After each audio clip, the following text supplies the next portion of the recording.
Hello, everyone, and welcome back to the Showing Up to Your Life podcast and YouTube channel. My name is Art Burns, and I'm not even going to say it today because you know that I am just so excited to be here with you. It's a brand new day, it's a brand new week, and it's a brand new opportunity. This very moment is a brand new opportunity to come back to what it is that we want to be, right? To be free from the stress, to be free from the emotional reactivity, to be free from the clinging and the aversion that cause us to suffer. This moment right here, right now, as you're sitting here listening to my voice, this is your opportunity to just check in with yourself. Is there something that you could be accepting right now that you're not accepting? Is there something you could be letting go of that you're clinging to right now? Is there something that you could be more true to yourself in terms of how you're expressing yourself, right? And this is your opportunity. And if you miss this opportunity, well, there's another one right now. And here's another one, and here's another one. And that's really how it works. It's literally just like that. It's a moment-to-moment opportunity. And I'm so happy that you're spending these moments here listening to me. I really, really am. So before we get into today's topic, which is going to touch on what I just was talking about, I have a couple of announcements, and I want to share them with you before we get started here. Number one, a request. I please ask that you can rate and review the podcast on the Apple platform, and on YouTube, if you could go ahead and like and subscribe and hit that little bell there next to the subscribe button, because then you'll get alerted to any new uploads that I make.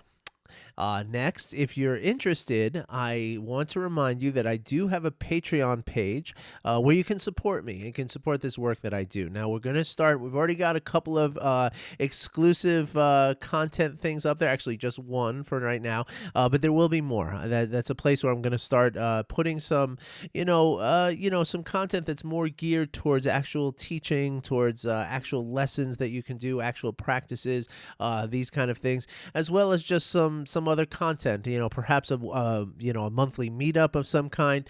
We're going to set that up in the next little while here, but this is a chance to get in and start to support us and get in on that whole system there of Patreon. So I'm going to post the link to that site in the comments below.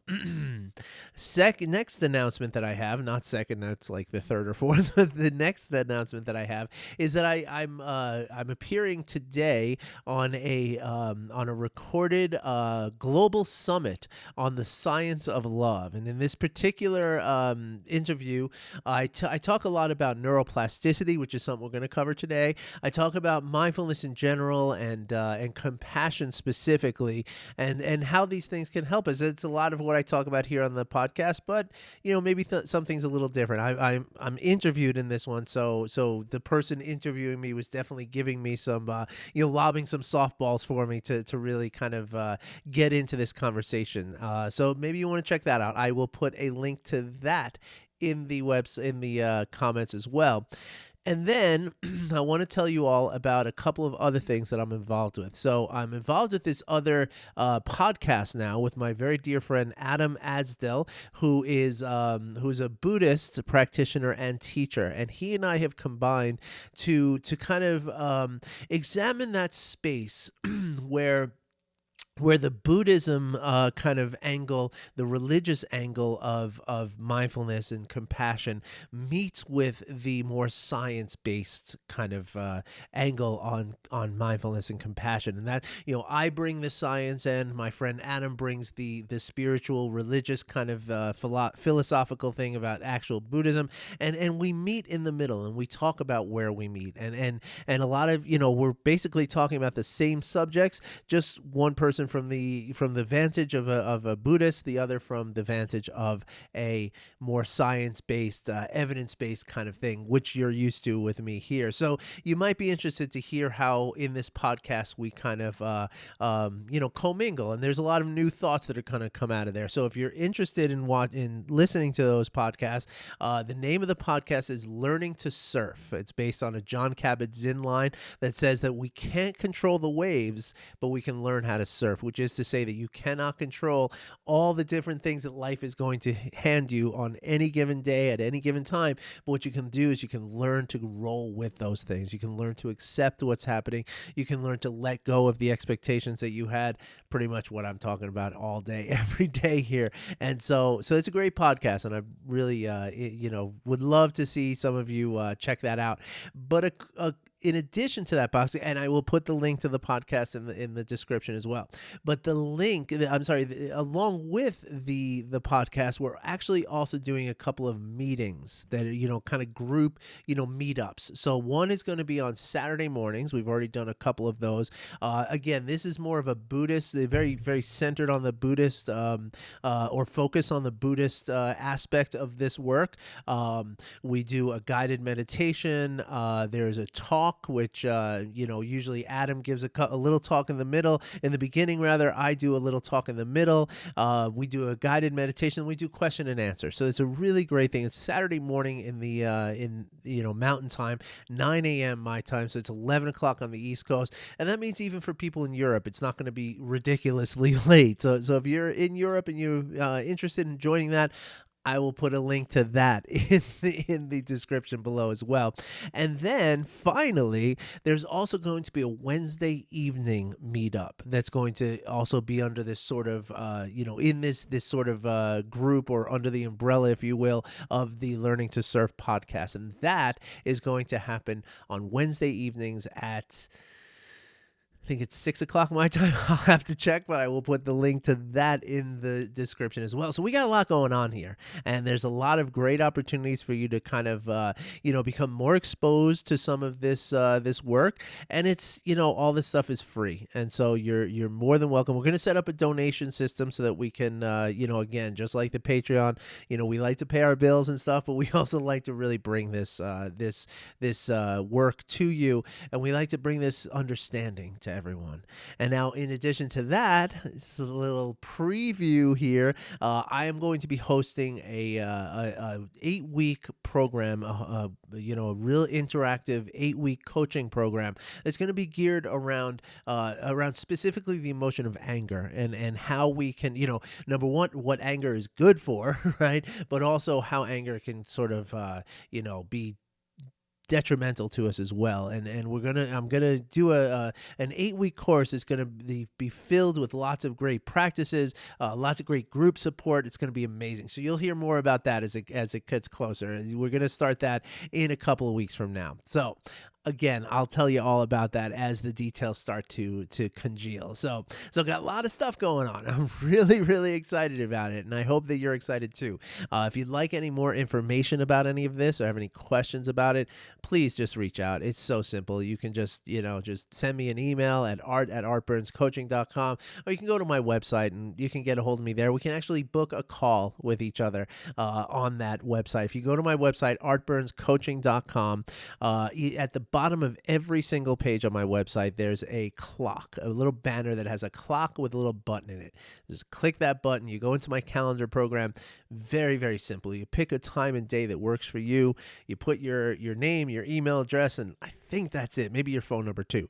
And then that's it. And I take care of the rest for you. So if you'd like to chat about whatever, okay, that's a 45-minute opportunity. There's no cost to you. I cover the cost on that call. And so if you're interested in checking that out too, that's always there for you. Okay.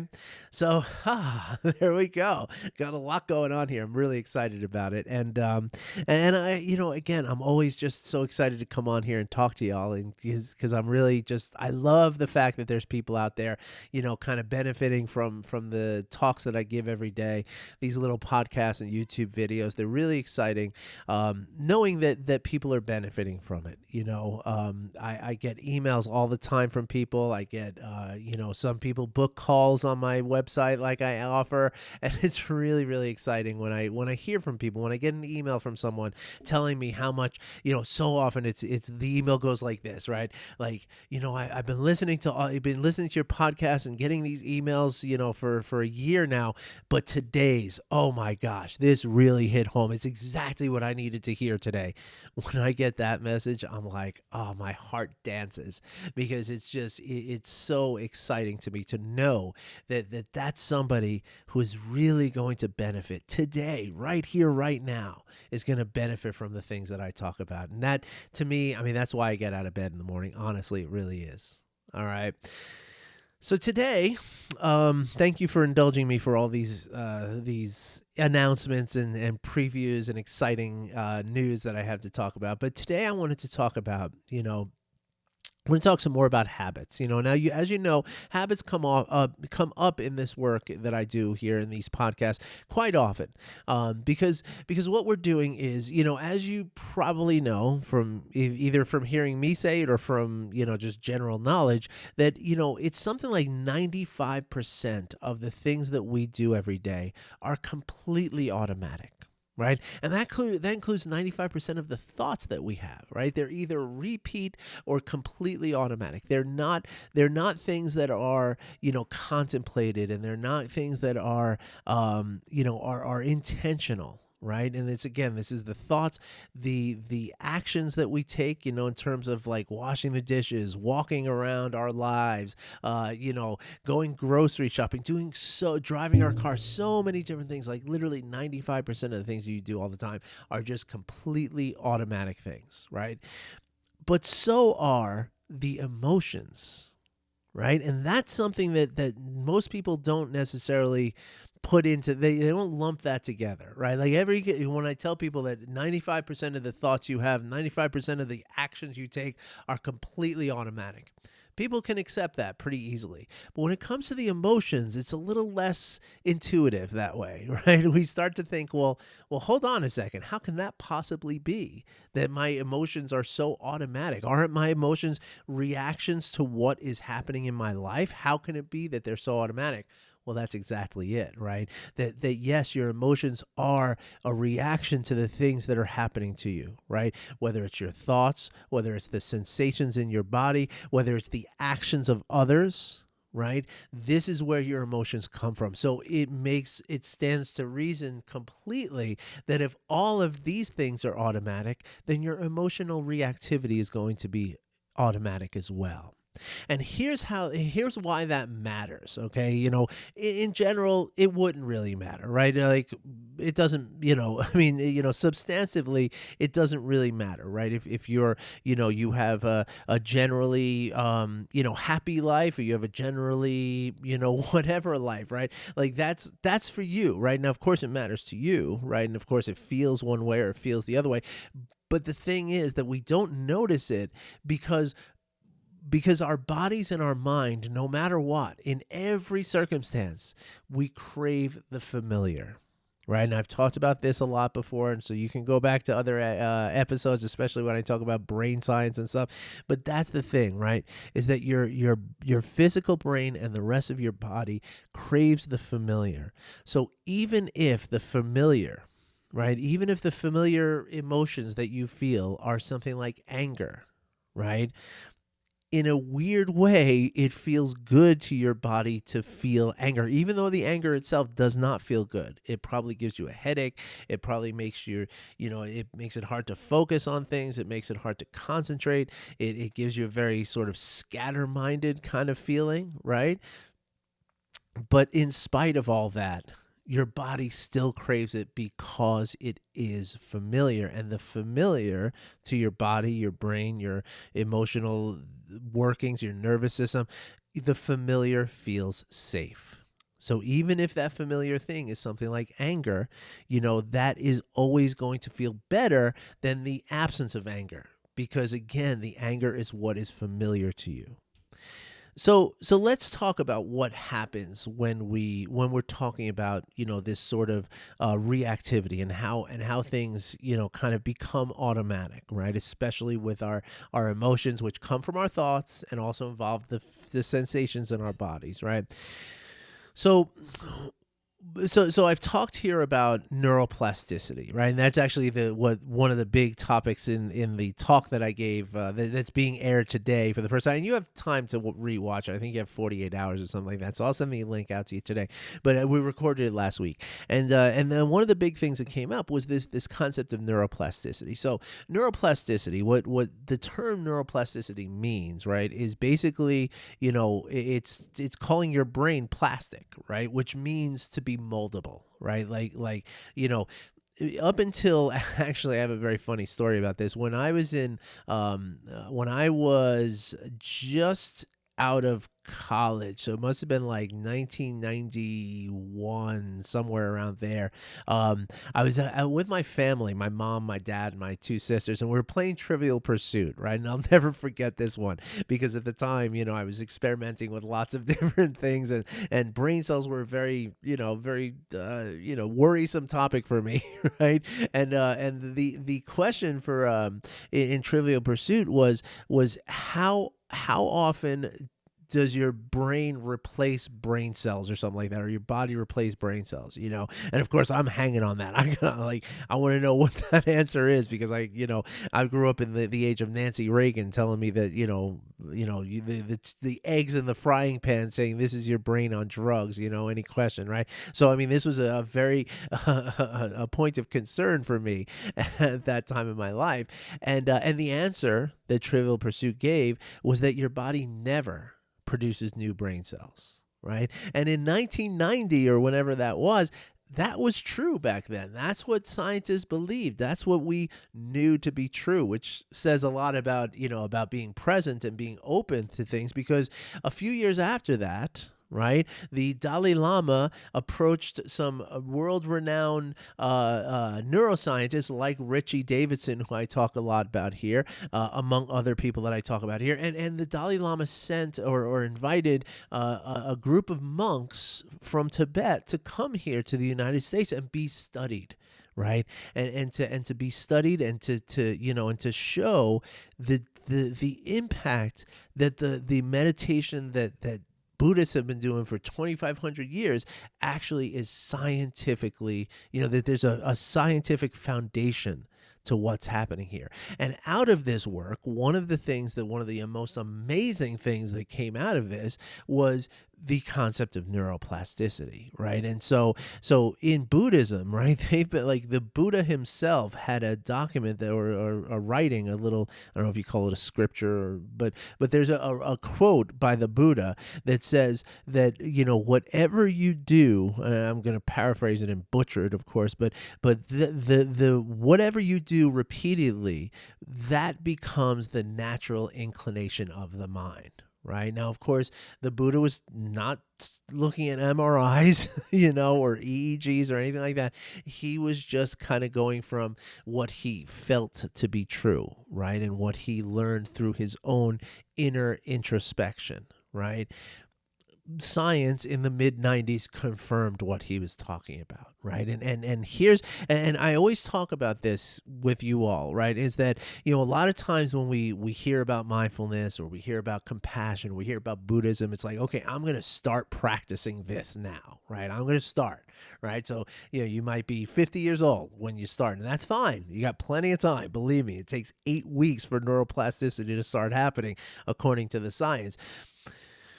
But people have this sense that, okay, I'm going to start doing this practice now at whatever age I am, right? Which indicates that for all of your life you've been doing something other than practicing, but that is not really accurate, right? And that's the thing, right? And that's where neuroplasticity is so important and so helpful for us to understand as we make our way through this work, right? And this life, right? Because what's happening is, the neuroplasticity is literally the neurons of your brain changing in such a way that you have new neural pathways. Okay, so neural pathways basically, it's just like it sounds, right? It's like a path for your thoughts, right? So like if you have a path through the woods that's well worn, right? The grass doesn't grow there anymore. It's in fact there's places in, like, you can go to like places in the UK where they have literal, and I think, yeah, actually here in the States too, there are literal places where you can see, wagon tracks that are like 500 years old, right? And that's how well worn those paths are, right? So no matter what wagon comes through, its wheels are always going to fall into that little track that's been created, right? So it just becomes very automatic, right? And that's the same thing that happens in your brain, right? So if, for instance, right, for me, right, as I was growing up, anger became my go-to, right? So whenever I would feel threatened by something, whenever I would feel put out by someone, whenever I would feel unsure about something, right, the automatic place that the neuroplasticity of the neural pathways of my brain, right, when I would feel those emotions, I would automatically go to anger. Now, that's me, right? A lot of other people might go to something like shame instead of anger. Some people might go to guilt. Some people might just stay in fear, right? But for me, it became anger. Right. And so when I was little, I used to think like, like it was, not little, like teenager, right? I used to think that, well, if I can express this anger, if I can punch things, if I can just, just really just work it out and try to get it out of my body, that somehow that would make me less angry, right? But what that actually turned into was me practicing anger. Right. And so the habit became that whenever I felt a little bit of fear, I automatically went to anger. Right. Now, of course, any of you out there who have had that default of the anger response in your life, you know how hard it is, right? You know how difficult my life was, and I know how difficult your life was, because you know that anger has this real, just a real deep, level of control over us, right? Anger is out of control. Right, anger is when we're in anger and rage. Right, rage is the ultimate expression of anger. Right, when we're in that place, we are not in control of what we're doing. Right, and so anyway, the point is though that for so many years I practiced being that angry person. Right, and it took just. And this is the beautiful part of it, right? This is the absolute beautiful part of it, is that it only took me about 8 weeks or so to start forming new neural pathways, because that's how quickly neuroplasticity can happen. Once you focus on what you're doing, right? Once you not focus on what you're doing, but once you intentionally, go through a process day after day after day after day. And the science is very clear, right? The science says that with 20 minutes a day, after 8 weeks, your brain is showing neuroplasticity. Right. And so what that means then, it's like, I don't know the mathematical term for this, but it's a distributive kind of thing. So if if we say 8 weeks at 20 minutes a day, but you're only able to spend 5 minutes a day, well, then you're going to go, or let's say 10, because the math is much easier. So if you're only able to do 10 minutes a day, then you're going to take 16 weeks for the same result, right? So it's not like 20 minutes is some kind of magical number. It's just a matter of that much time that you put into it is that's how long it takes to start forming these new neural pathways, right? And so this is why, what really the bottom line of this work is all about, right? Is forming self-awareness. Right, or developing self-awareness, because the more self-awareness we develop, the more we see that the tendency that we have, right? Because I didn't know that I had this tendency towards anger for all those years, right? That's not something that I knew consciously, because it's like once you're in it, right, you can't see it, right? There's a one of the quotes in one of these many books that I've read about Buddhism. Even though I'm not a practicing Buddhist, I do get very interested, because that's where all this work comes from. They were doing this 2,500 years ago, right? Without MRIs, without X-rays, without all that stuff, right? So it's very interesting to me. One of the quotes that I read in one of these beautiful books is that, once we can see the raging river, it means that we're above the raging river, right? And that's this whole idea of self-awareness, right? That the more self-awareness you can develop, you can then see when your anger is arising, and or again, whether it's anger for you or something else. Anger is the thing that I've dealt with, and I'm going to talk about it quite a bit now, because I'm about to do this this program in a couple of weeks here that's going to be specifically around anger, because anger is very specifically a troubling emotion, right? Because again, it is by its very nature out of control. Right? Like, we can feel shame, but still feel some level of control, right? We can feel guilt, but still feel some level of control. We can feel fear and transform that fear into a present awareness of danger, right? But once we're in that anger place, all bets are off. It's completely out of control, and it's a different situation. And so as we develop self-awareness, right, through the very simple practices that I talk about here, as we develop this self-awareness, we can start to see the raging river, right? We can start to see how the emotions start to happen within us. And once we can see the raging river, it means that we are no longer part of the raging river.